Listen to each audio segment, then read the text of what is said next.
لە دانیشتنەکەیە گفتوگۆیەکی چڕوپڕمان کرد لەسەر ئەوەی کە ئەو سێکتەرانە چی بوون کە لە ئەنجامی ئەو زیمەنی دەرزەیی کە لە پارێزگای هەڵەبجەیە زەرەرە بە خۆشحاڵیەوە توانین پێمان ڕاگەیاندن کە زەرەری گیانیمان نەبووە، بەڵام زەرەری ماڵیمان زۆر بووە، بە تایبەتی لە هەردوو ناحی بەمە و گوندەکانی سنووری ناحی سیروان و ئەو زەرەرانی کە لە ناوەندی پارێزگاکە کەوتووە لەگەڵ هەردوو ناحی بیارە و خوڕماڵە بۆمان بەیان کردن کە ئێمە چەند ڕۆژێکە لیژانەکانمان لە هەموو ناحیەکانە ڕاست باردۆ بۆی کە زەرەر و زیانی هاوڵاتیان بنووسن و هەموو ئەو زەرەر و زیانانەمان خسووەتە بەردەمیان و بەسپاسەوە ئەتوانم بڵێم کە بەڕێز سەرۆکی ئەنجومەنی وەزیرانی حکوومەتی عێراقی ئەو وەفدەی ناردووە بۆ پارێزگای هەڵەبجە بۆ ئەوەی کە لە قۆناغی یەکەما قۆناغی بەدەمەوە هاتنی سەرەتاییە و قۆناغی دووەم قۆناغی ئامادەکاریە بۆ ئەوەی کە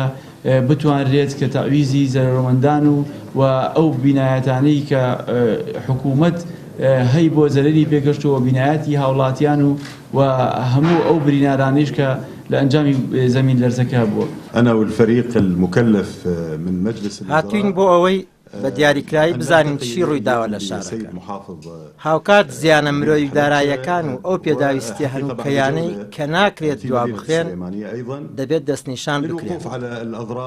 لەگەڵ پارێزگار دانیشتین و بە تێڕوانین لە پشکنینی سەرەتایی بۆ زیانەکان هەندێک هەنگاوی بنەڕەتیمان داناوە بۆ ئەو هاوکارە سەرەتایانەی کە لەم چەند ڕۆژەدا ڕاستەوخۆ ڕەوانەی شارەکەی عدد من المؤسسات الحكومية وكذلك جمعية الهلال الأحمر